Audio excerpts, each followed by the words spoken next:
Enos stood on the banks of the Vardar River, where the water ran deep and deliberate through the heart of Sarai. At 18, the horizon felt like a shimmering thread he was finally ready to pull. Behind him, the Sar Mountains stood as ancient sentinels, their peaks dusted with the first whispers of autumn. This was his home, the palace of nature, where the city of Skopje began to dissolve into the wild green of the Polog Valley. A familiar shout broke the morning's stillness as Luan climbed over the riverbank rocks. Luan had been Enos's shadow since primary school, a friend whose laughter was as constant as the current. They shared a look that needed no words. Today was for exploring the edges of their world before the responsibilities of adulthood and university in the capital took hold.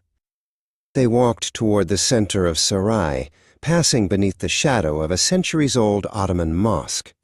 Its slender minaret pointed toward the heavens, a testament to the Turkish influence that lived in the stones and the souls of the town.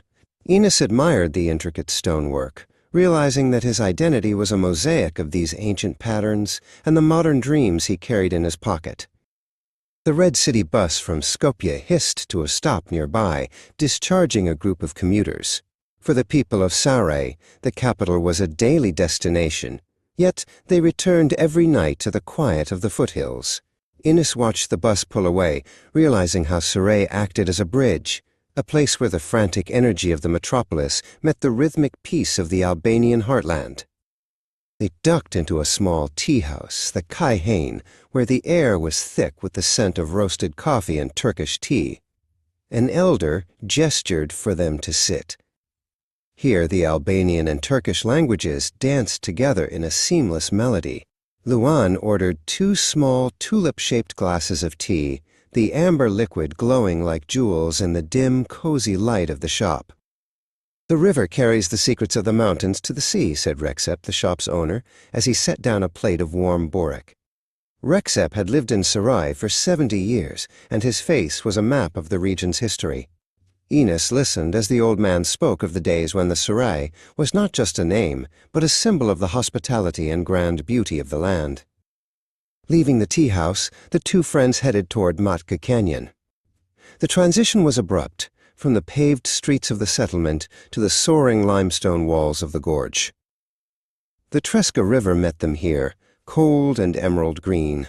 In this cathedral of stone, Enos felt the weight of his heritage. He was a son of a land that refused to be tamed.